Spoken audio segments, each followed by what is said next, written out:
Hello, everyone. Welcome to the Vision Seekers podcast. You are tuned in to another episode, and welcome back to another episode of the Vision Seekers podcast. I'm Amanda, will be your host for today's episode. Good day, everyone. Welcome to the Vision Seekers podcast. My name is Ariel. Hello, everyone, and welcome back to another episode of the Vision Seekers podcast. Stay tuned. Welcome, everyone, back to the Vision Seekers podcast, where views collide. Yes, guys, we are back. I know the break has been quite long. You probably were wondering what the heck is going on, but just know that we're coming back better and stronger this year. Also, we have a very exciting topic to talk about, and it is equal opportunity for all. How can we improve the Jamaican education system? Now, we all know that people say that education is the gateway to success, especially if you're from lower income homes. So therefore, we're going to explore that, especially within the Jamaican context. And we have a lot of wonderful persons on the panel for this discussion, and they're all a part of the Vision Seekers podcast. We're going to introduce them to you, and I hope that you'll enjoy this conversation. But before we go too far, we are going to share today's quote. The true test of a nation's progress isn't just how many students sit exams and pass, but how many are empowered to rise beyond them. And the quote is from an anonymous source. So guys, I want you all to meet our panelists. And you know how it goes, ladies first. I'm gonna ask Shawala Richards to introduce herself. Tell your people your name, what you do, and your role in this podcast. Hi, everyone. My name is Shawala Richards. I'm one of the co-founders of the Vision Seekers podcast, entrepreneurship at CUE, and also minored in econ. So, yeah. Thank you very much, Shawala. And now we're going down the line. I'm going in alphabetical order. All right, Demoy Lindo, tell the people about yourself. All right, good evening, everyone. I'm Demoy Lindo. I'm a medical doctor, apparently, newly minted. So that's that. Thank you for joining us. And Demoy Lindo is one of our newest members of the podcast. So welcome. I think this is also your first episode with us as a member, because you have been here before on our episode discussing life as a Christian. So welcome, Demoy Lindo, to the Vision Seekers podcast. We're going to go to Giovanni Simpson. Just introduce yourself and tell the people who you are. Yes, people. So I'm Giovanni Simpson. I was just stated before. I'm studying management studies and economics, major in management studies, minor in economics. I'm a part of the creative team in the VSP. I actually came up with the logo, the design, along, with the guidance from my team members like Shuala, Amanda, and a couple more. Yeah, so that's what I do for the podcast. Thank you very much for joining us for this podcast episode. Dominic is back, thank God. All right, Dominic, we were just asking you to introduce yourself to the people, tell them your name, what you do, and what's your role in this podcast. Sure. My name is Dominic Waite. I am 25 years of age. I studied economics and computer science at the University of the West Indies, and now I am the founder and CEO of Carbnexus AI. So that's a bit about who I am. Thank you very much, Dominic. All right, so guys, we're going to go into some icebreaker questions, and you guys can let us know if your answer is yes or no. So the first icebreaker question is, was your degree worth it?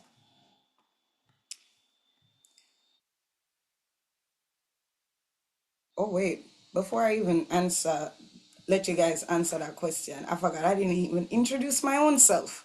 My name is Ariel Simmons. I am now a medical doctor, thank God. And I also am a part of the script writing team and also occasionally a host of the Vision Seekers podcast. So now you guys had a little bit of time to think about the answer for that question. And I'm going to go from person to person. So we're starting again with Shawala. Would you say your degree was worth it? Yes or no? Yes, yes. Yes, All yes. right. Demoy, yes or no? Yes, it is. All right, Dominic. Um, yes, yes. Yes. As I want to leave it at somewhat, All but right, somewhat. we're We'll come going back to to just that. leave it somewhat and come back to that. Sure. All right, Giovanni. I'd say yes. Things don't really take off the realest way, but that's why it's good to have, high paying skills. So I do personal training, I do graphic design, and I can't go wrong with them though. I will always get clients for both of them, but more so on the personal training side, because graphic design kind of hard to get in sometimes. Oh yeah, you have to have a skill or skills along with a degree. Yeah. All right. So let's come back to you, Dominic. That yes turned into a somewhat. Why did you say that? All right. So currently in my line of work, especially with what I see the world becoming and what I've learned in school, there's a big difference. There's a big difference between what the educational system requires of us and also what industry requires of us. And there's a lot of learning, a lot of personal learning that we have to undergo. Of course, education provided like a foundation, but I could say that I had like a level one foundation on a lot more that I had to go off and really learn on my own. So somewhat it kind of helped me, but it's not a defining factor in what I could say will make my success, will make me successful down the road. All right, I feel that. I feel that. All right, so the next icebreaker question. Are you working in a field related to your area of study? And we'll throw it out again. Same order. Give your answers. So start with Shwala. Yes. Yeah. Des Moines. I mean, one day both are real. We kind of have no choice. We definitely didn't do 5 years of this to go and sell back juice afterwards. That's So fair. we're stuck in hospital for the rest of our lives, and I'm sure we'll both enjoy it. All right, Dominic. Same. Oh gosh. I mean, we Is chose this struggle. You said yes, Dominic. Struggling. real for me if I'm working in a field somewhat. There is a lot of what I've learned. Some things that I've learned in school is overlapped in the field that I'm doing, is present in the field that I'm doing.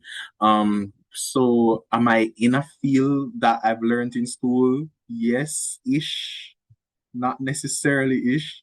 As I said, I mean, artificial intelligence and data analytics, economics, and computer science does provide some foundation for that. But as I said, there's a lot of more personal learning that I had to do. So, somewhat in the field, somewhat not.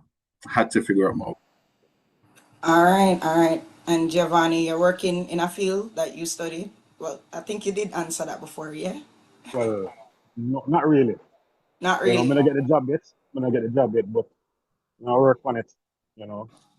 But for me, I have to have multiple sources of income because maybe God gave me high paying like this high paying skills or talents. So make use of them. Eventually I'll get the job and then the degree component will come in terms of making money. So right now I'm just doing what I can do. Getting experience and all of that, learning more, talking to certain people, trying to make certain connections. And eventually everything will flow in the way that it's supposed to, that it's meant to be, you know. All right. So that's it for the icebreaker questions. And Giovanni, we wish you success in that job application. We know you will definitely work well in that field. So I hope that the persons that are considering you recognize that as well. All right. So now we're gonna talk about a little bit about the Jamaican system before we actually go into our hard hitting questions, right? So in Jamaica, the literacy rate for persons from the age of 15 and over is about 87 to 88%. Now, to some of you, that might sound a lot or it might sound very small, but that is the reality. And regards to the female literacy rate, it's 91.6% compared to the male literacy rate, which is 84.1%, right? And I believe this statistics is as recent as 2024. And in comparison to 50 years ago, Jamaica has made significant changes in terms of improving their literacy rate.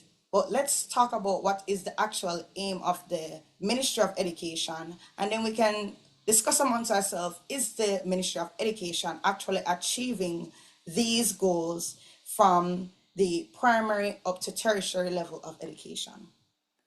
So this is from the Ministry of Education website. They say that their vision statement is enabling the development of informed, socially conscious, innovative, empowered, and globally competent citizens. Wow. And they say that their mission statement is ensuring quality education and training in caring, equitable, inclusive, and enabling environment for sustainable national development. A lot was said. So, my question to you all is, has the education system in Jamaica actually achieved its aims? And we haven't heard much from Shawala, so I want to hear what you think, Shawala. Do you think, based on what I just read, and based on the statistics that we have right now, has the Jamaican education system achieved those aims? Well, I feel like there's a lot of room for growth. I mean, what really stood out to me a while ago was that basically that global talent in a sense. So I think Globally competent was the phrasing they said, globally yeah. competent. So that globally competent kind of talent that people want across the world, we have that. But is it enough? So there's some people that, yeah, they have that, and then you have the others, and it's just this gap. And how do you bridge that gap between, okay, how do you ensure that everybody has the resources to reach that globally competent level versus some people have the resources, some people kind of have the resources, some people kind of get lost in the system. So I feel like there's some work to do in that area, and I don't know how the government would best be able to achieve that, because that would require a lot of community work, and also not just the government coming out and saying, yo, we need to push for educating our children, we need to push for educating their parents, but also for the people in the community to see the importance and value of that education. And for other Jamaicans who probably have achieved some of the goals that the ministry is looking for, to turn around and help others to also reach that point. So it's a whole circle, honestly. I mean, Very. we're here to discuss the possibilities of solutions. So probably at the end of this, we can really see how we can get there. All right, Dominic, do you have a opposing view, or do you agree in some regard? I put the aims and the values in the chat for y'all to review, to really have an understanding of what the education system is really saying they're trying to do, and have they really accomplished this?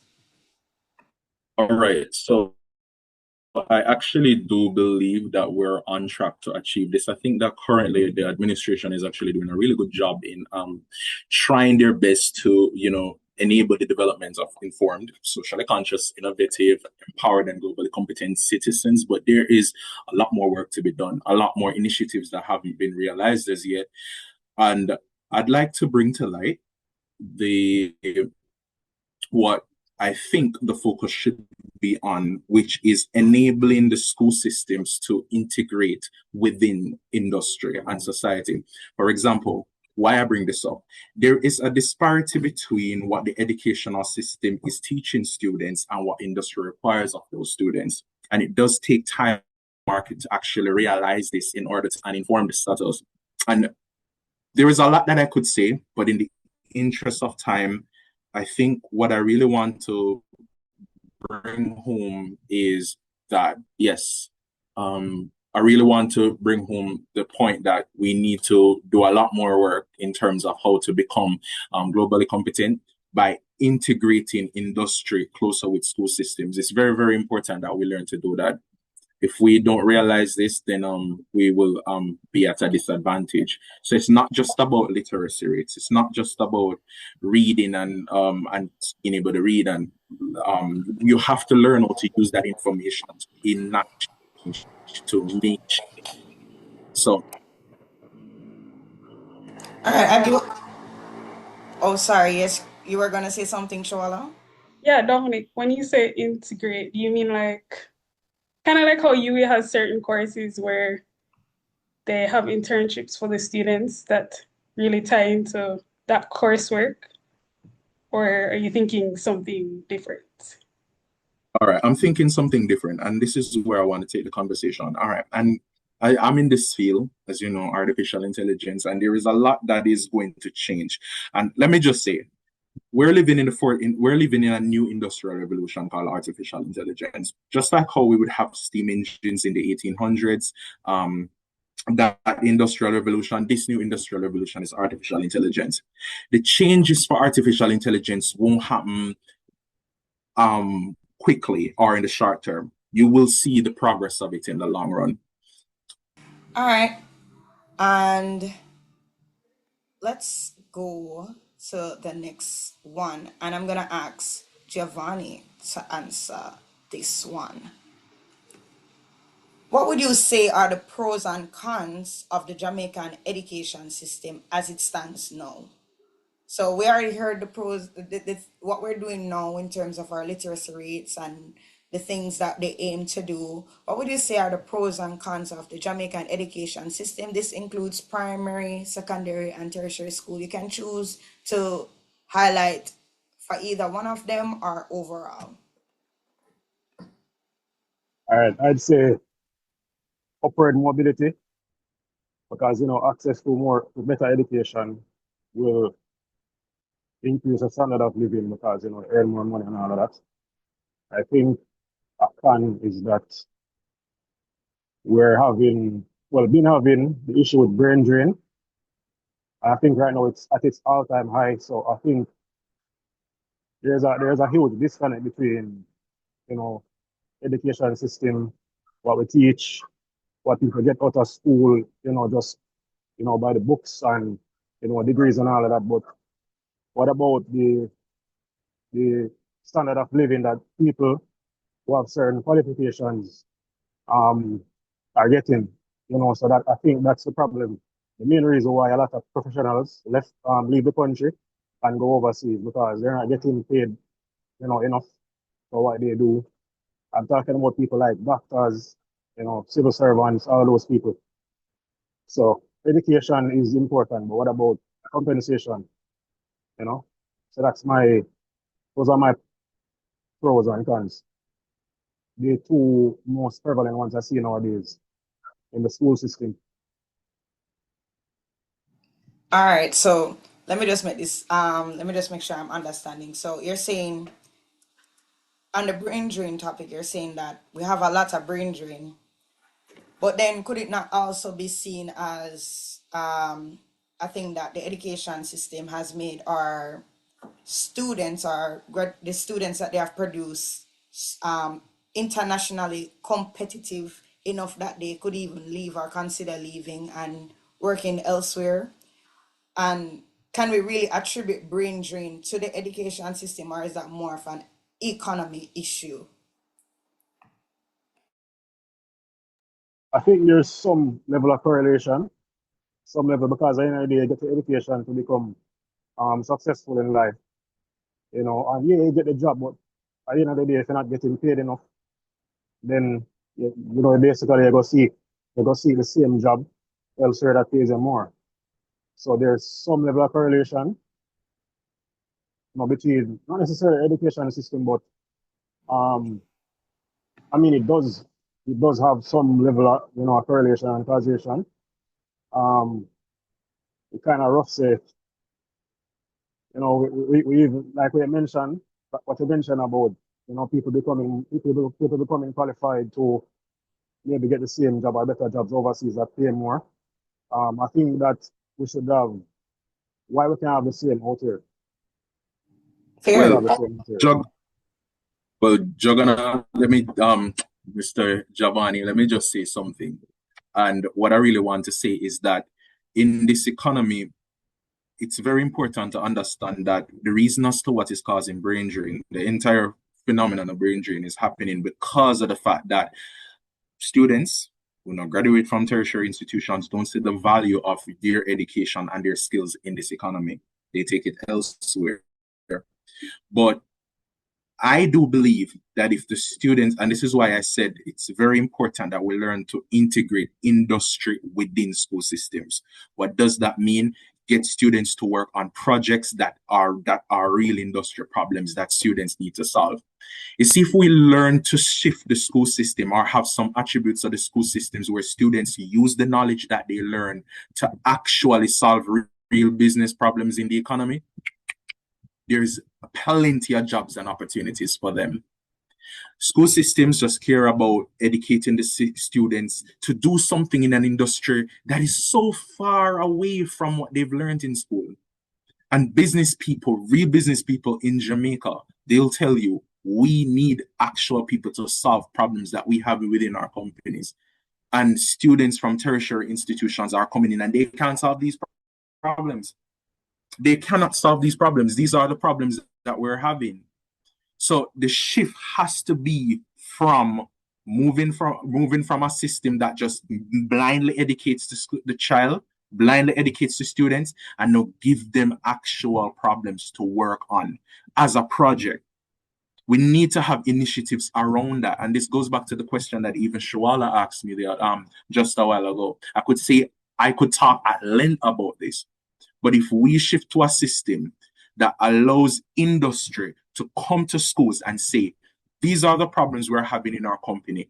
We want solutions for these problems. And we have people that care about the ethics behind it to ensure that these solutions that the children are coming up with aren't just taken away by these companies without compensation. There has to be some form of regulation around that, some form of ethicness around that, some ethics around that. And that is what we need to get to. Once it is that we get to a system that cares about making sure that children understand the problems that they're working on, you're not going to a school system where you're learning about Y equal MX plus C and not know how to use Y equal MX plus C in a practical context. You have to learn about that. That is very, very important. We have to see how everything we've learned at school plays in the work and the field that we're doing, and how we can challenge ourselves more in a business judgment economy, especially because artificial intelligence have created a new system of way of work where it's not just about knowledge and gaining knowledge. Knowledge is free. How do you use that knowledge becomes more important. Yes.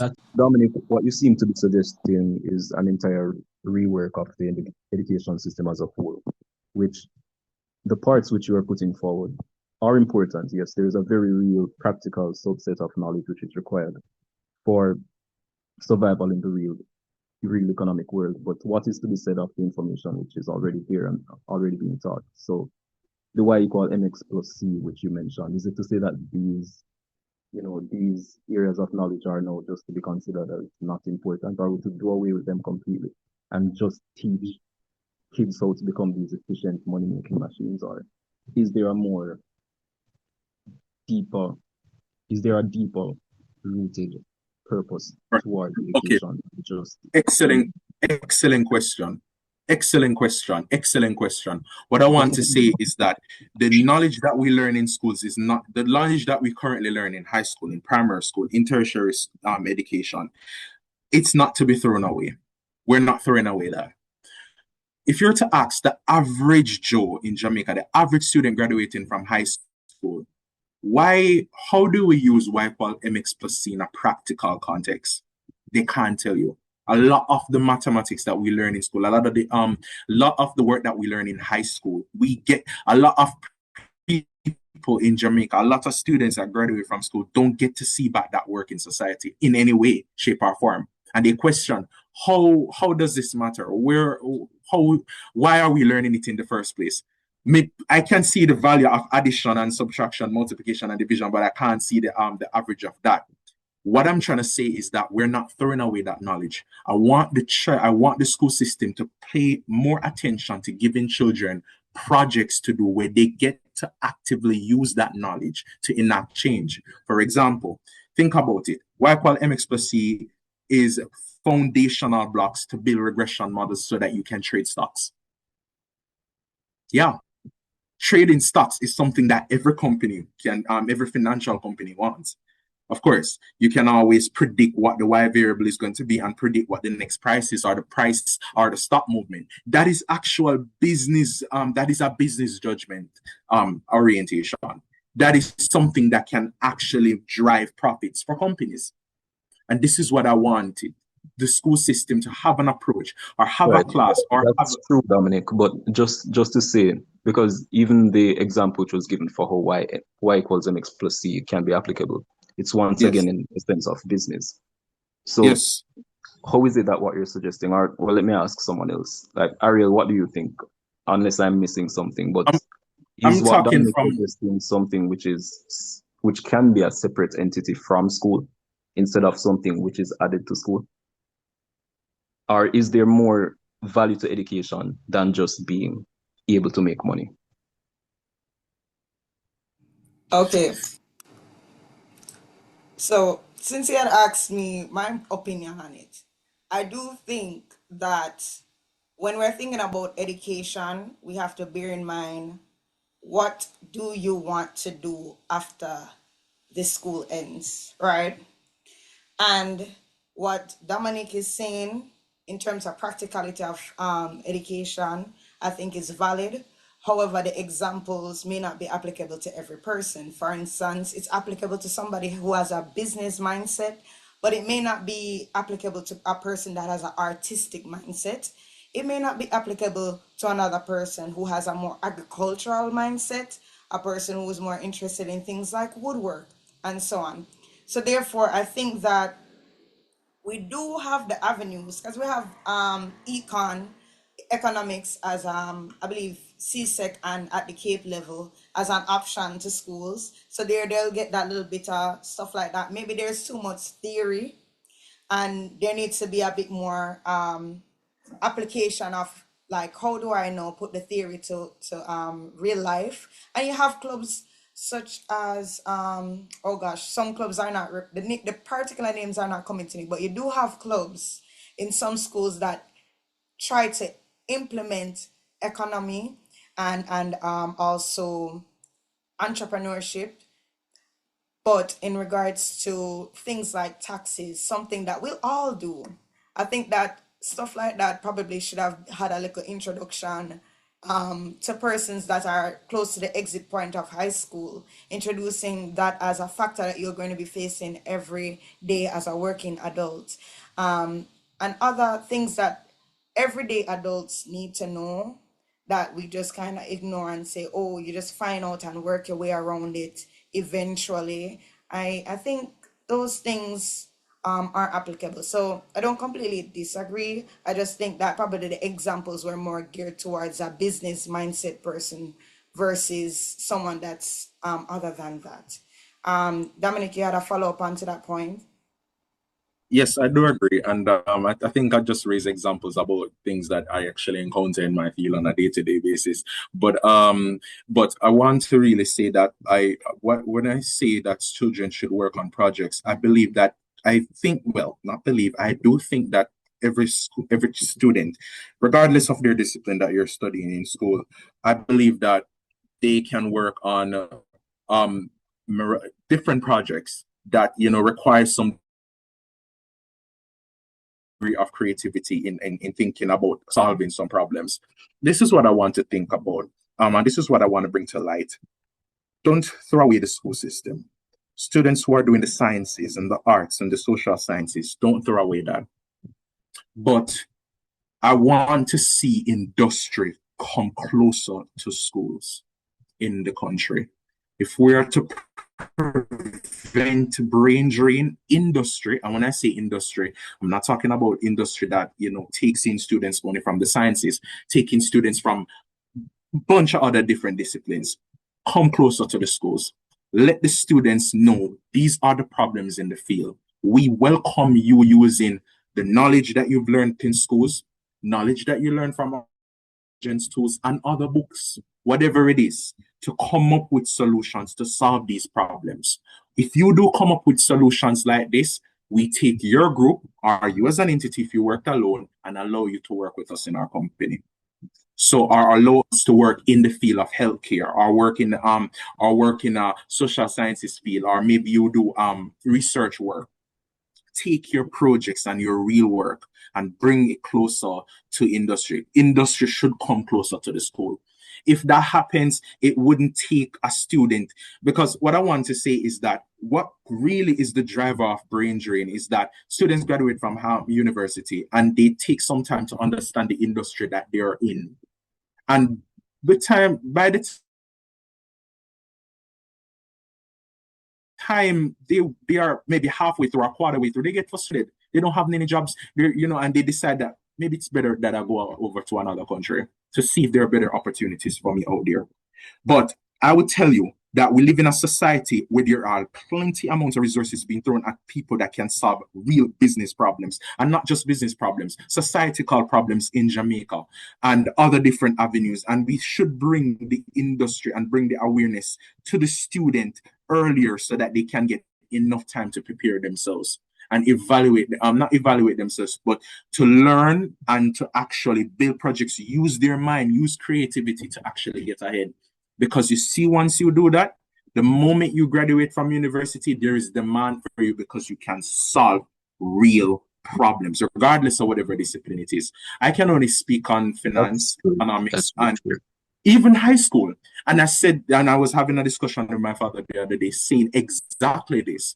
Especially in the age of artificial intelligence, knowledge is distilled to $0. Once it is that you have a smartphone, you can access AI tools and get an idea as to how to do some things or to put some things in stone. Whether or not it's accurate, yes or no, that is for you to find out. But we are now in a judgment economy, given the freeness of knowledge and how easy it is to access knowledge. The only bottlenecks is whether or not it's accurate or whether or not we know what is the right questions to ask these AI tools. Since it is that we're now in a judgment economy that shows judgment about how we use knowledge, we need to put ourselves into that capacity where we get creative as to how to build solutions to solve real problems across whichever discipline you're working on. Whether or not this needs to be a course in school, whether or not it should be offered by heart, or whether or not an entirely different entity needs to be created that works alongside schools, or alumni associations who have people who are out there in big fields coming to the students and saying these are problems and we're going to take these problems and these solutions you have and evaluate them. Get students creative, get them thinking. Maybe they won't even attack the solution, but the amount of things that they will learn will grant them an opportunity to work in the field upon entry. Because, as I said, the knowledge is out there, everything is out there, and it's distilled down. So literally, all you have to do is to push yourself to learn what it is that you need to learn and form a solution around these problems. Maybe the solution hits ground, You bring up a maybe lot not. of interesting points, Dominic. I'm very sorry to interject, but you No, bring up man, a lot that's of fine. interesting points. I think I'm ready to read it. And I'm not sure if anyone would want to comment on any before I do. But the one which you mentioned quite far back, and I just want to get everyone else's thoughts on what they think about the AI since you brought it up. AI's influence on the education field. Dominic mentioned that we're entering a new industrial age, a new industrial revolution, similar to when the steam engine was being brought about. I somewhat disagree. Not that I'm a hater of AI, but I see it more as an industrial apocalypse. And without even explaining that much, that what I mean exactly by that, I just want to hear what everyone else's thoughts are on that. Is it an industrial revolution or an industrial apocalypse? I'd like to hear yours first, Dominic, if you get what I'm saying. Wait, just to interject, Shawala was attempting to give an opinion for a good Oh, while. I'm gonna ask y'all to well, let my girl through I and mean, you give guys her can continue. points. Go ahead, Shuala, and when you're finished, just you can just squeeze the answer into the question I Yeah, asked. more chime I in for sure. definitely like where Dominic's going with the whole critical analysis and bringing connections together from just different topics and ideas and just different courses. So bring it together to find solutions in the real world. Yeah, that's definitely something we need to push for more. But yo, Shawala. what happened to the pros? What That's happened to what I the was saying. Like pros? everybody giving a bag of cons, like What happened to the push pros, the guys? pros. Where Exactly. are the pros though? I had Where a are the con, but pros? what happened to the pros, guys? I Where mean, are the the pros though? topic is about brain drain and really the effect of the educational system on it. So there is a lot to really unpack and a lot of, and I try to think about solutions because there is some pros there, but it's not about really talking about pros. I think we really need to push on how we can make the pros stronger. And that is Yeah. why I'm actually talking about this.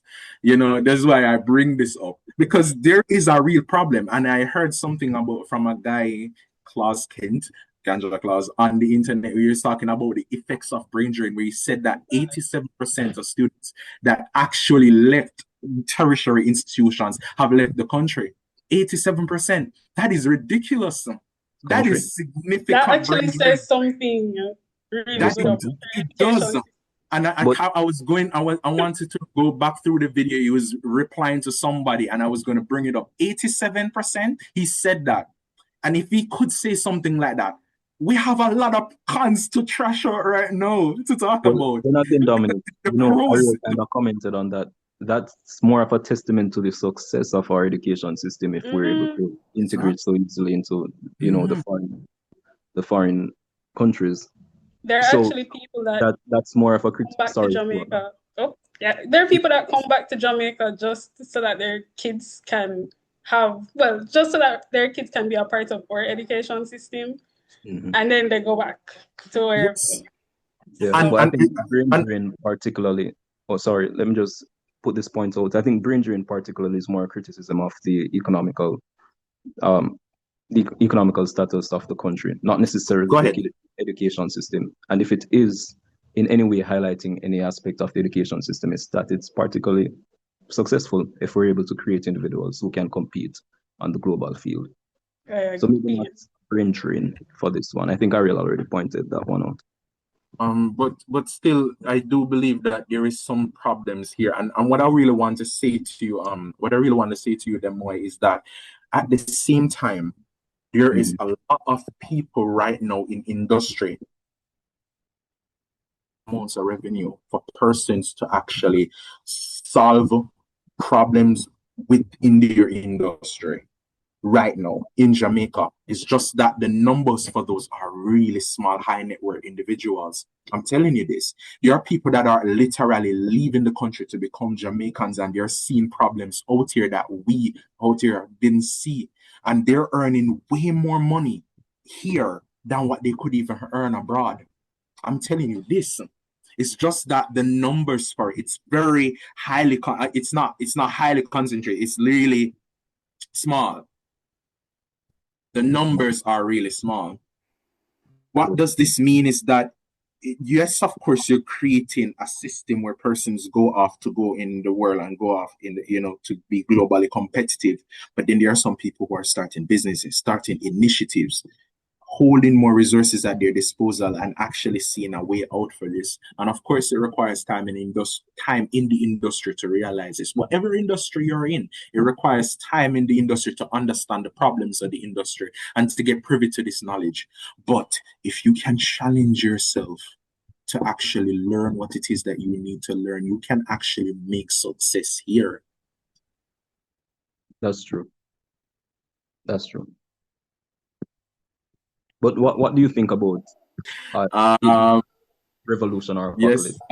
apocalypse? Well, when you say apocalypse, maybe because maybe you're thinking about maybe one or two things where we're probably becoming over reliant on AI tools, and I do Right. believe that yes, and I do believe that with the intelligence and everything that is going on in the with what is going on and the consideration of power over the power and profit over maybe general welfare, maybe that's your argument for um apocalypse.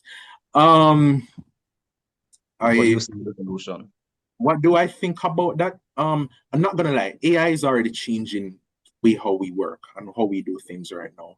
Right now, it's a requirement for a lot of people in the in companies to actually do work with AI tools. But I think what I really admire a lot about Anthropic's model, Anthropic care a lot about alignment.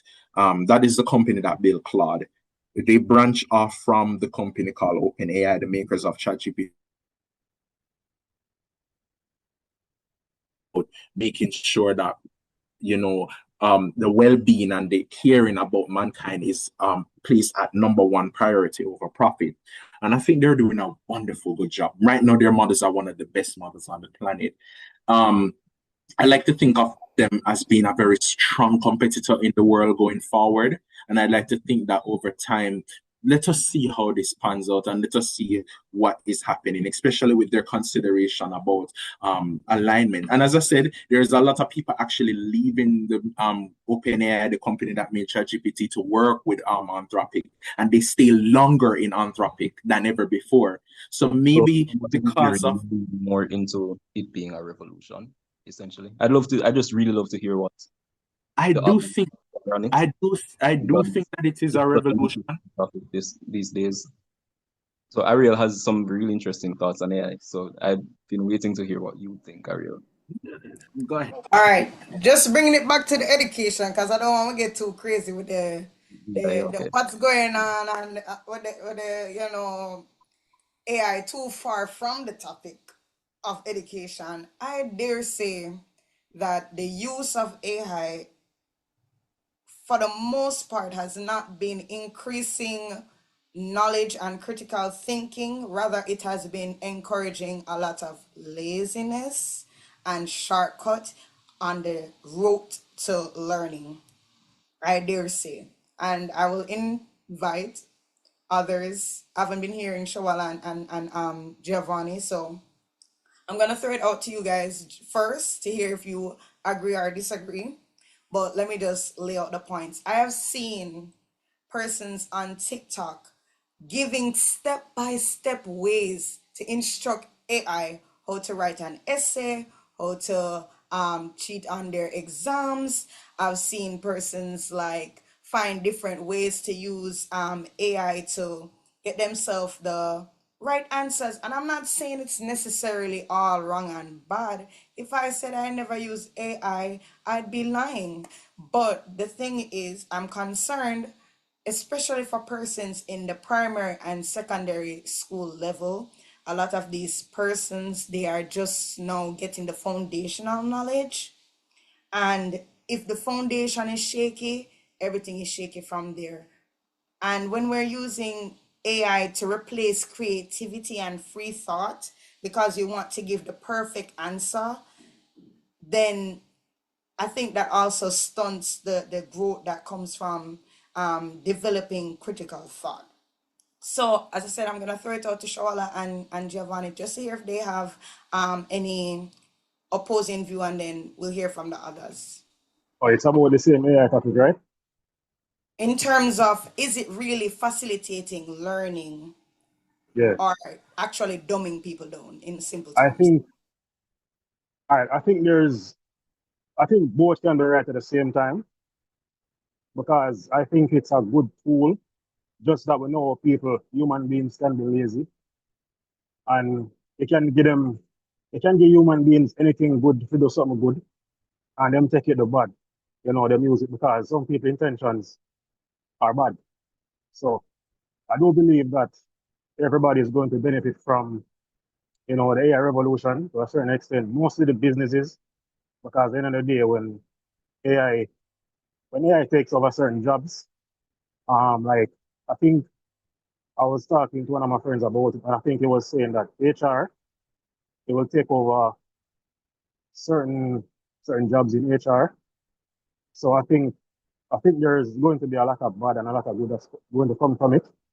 But it's still good and bad at the same time. But um obviously people have control over certain things that they can do with it, but they choose to do bad. But I think that if you're able to use it and basically like when you're doing assignments, right?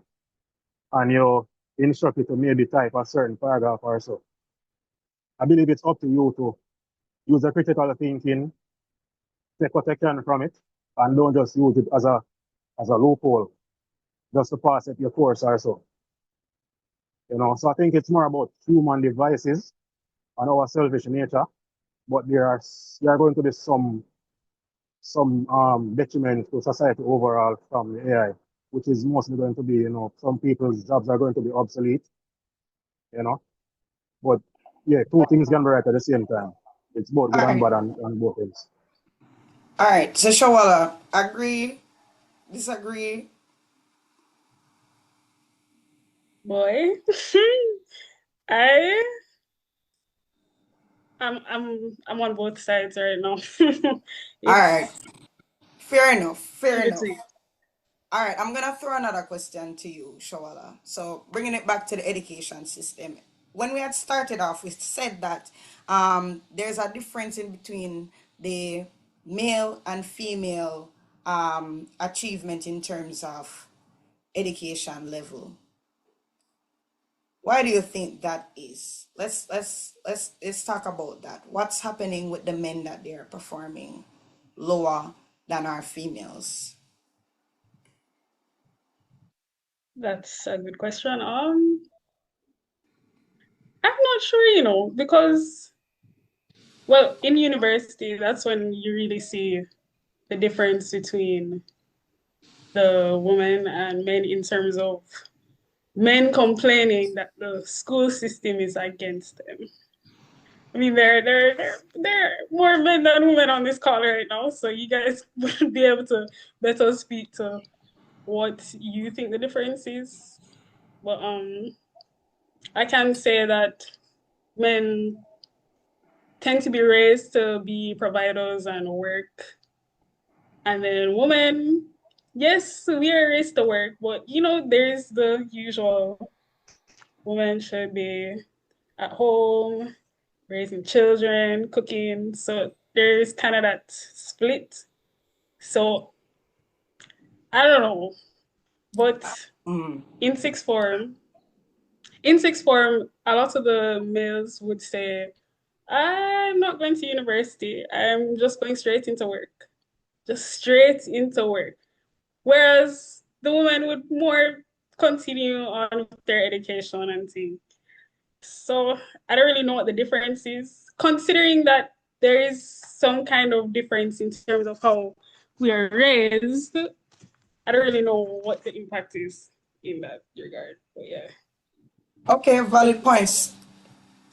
Sorry, sorry that I cut you right there, but valid points, Shawala. But As you said, we have a lot of men here. Why do you guys think the men, in terms of literacy level, are lower? And you brought up an important point. Not many men are going on to university, and that was not always so in the past. Actually, in the past, men far outnumber the women, and now women far Wait, outnumber men in tertiary education. So do you men, guys think that, yeah, do you guys think that the music might also be an impact in terms of the dancehall and the, that's an interesting that's an interesting question. yeah, because it's Firstly, not really pushing women to go smoke weed and, yeah, yeah, as, Whole right. heap as of things fall apart. Whole heap of things fall apart. Like 100 things fall apart at the same time. So not everybody's circumstances are different, you Exactly. know. So you have socio-economic factors. You have personal reasons. Just like how them say, well, if a man a drop out of the church, I believe a lot of men are kind of like waking up and realizing that, well, they think that the education system is a scam overall. This is what some men, not all, some, based on what I've heard. So, yeah, I think a lot of things come into play. So there's not just one, there's like a multitude of things, like a lot of things that come into play. It's not just guys saying, oh, you know, I'm going to drop out of university. Well, I mean, obviously you're going to have some guys, but I don't think it's the majority. So a lot of things come into play, you know? Juggernaut, that point, sorry, not. Well, that's the nickname that we have for him, Juggernaut, Giovanni. Yeah. That's the name. So if you hear us saying Juggernaut, just No, understand. man, everybody calm with that. Nobody, most people don't know my real name. So, you know, that's fine, So man. you had brought up a good point that some of the men think that education system is a scam. So the next question I really want to bring up is, as Wait, it's, Wait, it's sorry. hold gonna on. relate. It's gonna Yeah, relate. one second, because I heard that the U, I heard that the UE enrollment rate is quite low now. I For heard it's men. down by, I heard it's, I heard it's low overall. You know, and for Okay. every single year, All they're biology. increasing.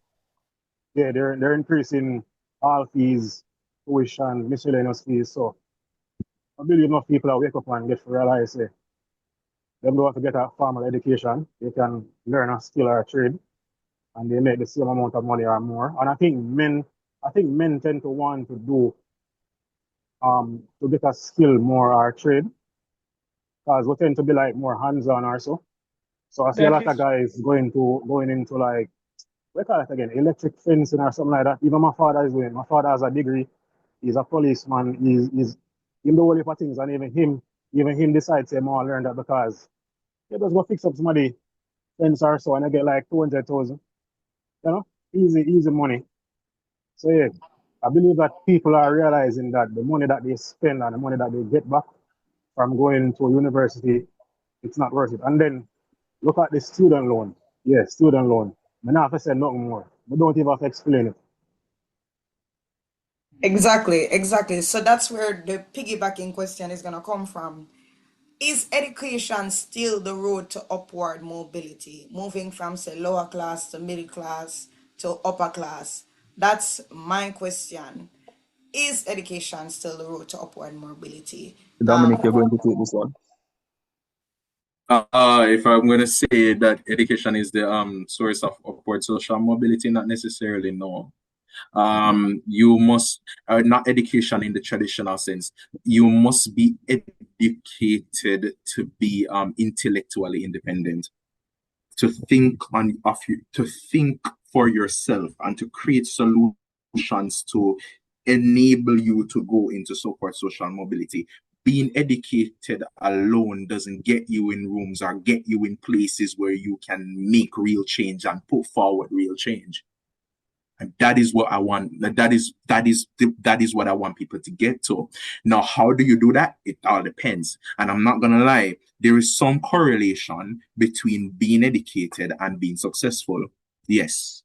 But and you'd find that if you have a field, and let's say 10 persons, if five out of 10 people actually is educated and they're applying it to a particular novel field, those educated people tend to do well because they have a lot more information to draw on to pull themselves forward, as opposed to somebody who has never been educated before. So there is some form of correlation, not perfectly, doesn't have perfect multicollinearity, but imperfect multicollinearity. But we're not getting into that.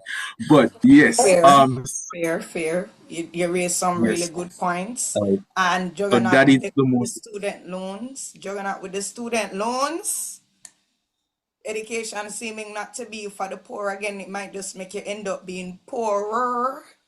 So I do think that Hmm. choosing whatever you're going to do is very important to see if, say, tertiary education is going to be the right thing for you. As I say, skill work might just be the right thing for you, but it's still a form of education. You just have to choose where you're going and what you're going to do wisely. All right, so guys, this discussion has been quite riveting.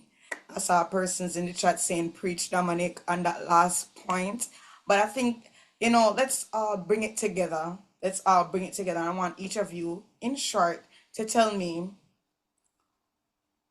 what's one thing that you would do based on all the things that we have said? One thing that you would do to improve the education system as it is. So think about it. What's that one thing that you would personally do, or what's that one I would say issue that you would attack? Because maybe you don't have the solution step by step, but what's that one issue that you would attack to improve the education system? I'm gonna ask Shawala. I'm gonna ask Shawala to start off, and then we Dominic go to already? Dominic. Okay. He was.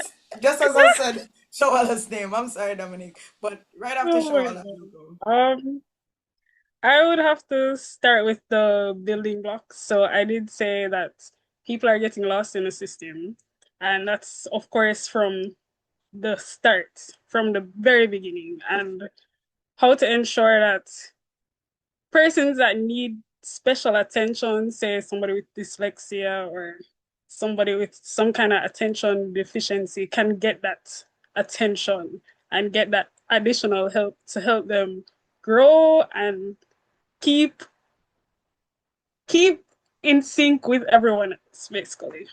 So yeah, Yeah, we getting definitely have to train the teachers to even identify persons like that. yeah, especially in large classes. So in classes with 60 people, it's very hard to notice that there's someone getting lost versus a class with say 20.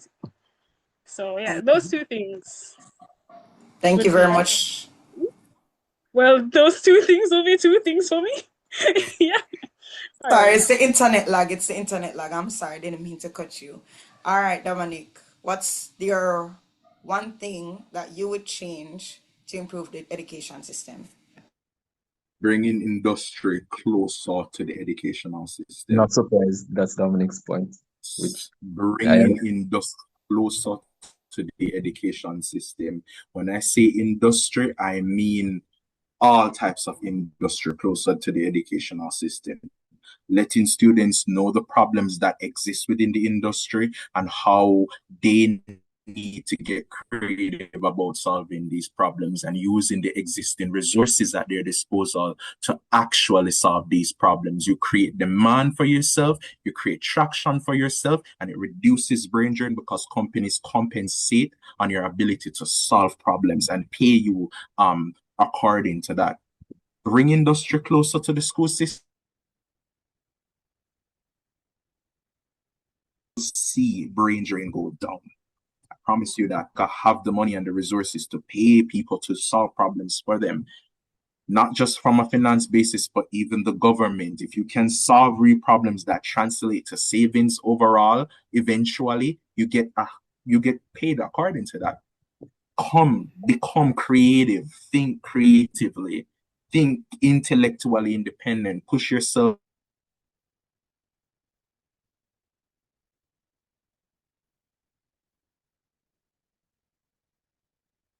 All right, I So, think that you really chipped out there. Yeah. But I mean, I definitely agree heavy on the part that you said being paid accordingly, heavy on that. So we're gonna move on to Giovanni and then end with Demoy. So Giovanni, what's that thing that you would change? I would say I would agree with everything that Dominic said because my productions and operations management teacher, she always talks about companies saying that they want employees, not necessarily because of the degree that they have, but their ability to solve problems. That's the most important thing. And a lot of students go to university, read for them degree, and go there, and they don't know how to solve problems. They don't have good soft skills, you know. So I think that what Dominic say is 100% true. You know, like simple stuff like my teacher was saying something about like when she goes to high low, right? You have the express line and you have the normal line. And some people come in at the place and they want to buy like so one or two items. The express line is empty and you have the general line full. Why not let the people, the persons that want to get, you know, served fast because they have one or two items to cash, put them in the express line so they can create more efficiency. Simple stuff like that. as a Dominic alluded to, is what we need to solve in in industries. When simple look at somebody, it's not that hard. We just need people that can think critically, you know. So yeah, Exactly. I agree. I agree 100%. Not what Dominic say around. I mean, I say if and but nor maybe too. As I see it myself too. Like it's just common Exactly. sense. It's really common sense. All right, Shawala. No, not Shawala. Demoy. Demoy. What's that thing that you would change to improve the education system? The simplest answer, ban phones. Just get rid of phones. And I don't even mean ban phones for schools. I mean anyone under 18 just shouldn't have a phone. And we'll see much improvement. That's My my thought. parents actually said that I couldn't get a phone until I was 18. My family I pushed agree back with that. because, well, for protection reasons. So at least I have a banner. But smartphones, Yes, at best, a Nokia, one of the old Nokias. Every phone smartphones must have one, actually two, three, become four, five, necessary. six, seven, 9 buttons. And But I think that's the direction we need to go into if we're actually serious about seeing improvement in the education system. Because at the root So of it, the education system is to teach individuals how to think. If they have a device capable of thinking for them, and I'm not even talking AI, I'm just talking technology what in about the form of a phone, what about specifically with all its distractions. That's what I'm sorry. What about communication?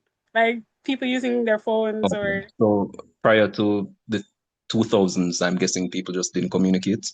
Before phones existed, we were what, sending pigeons to each other or yeah, throwing rocks into people's houses. I'm basically. sure we'll find ways to talk to each other.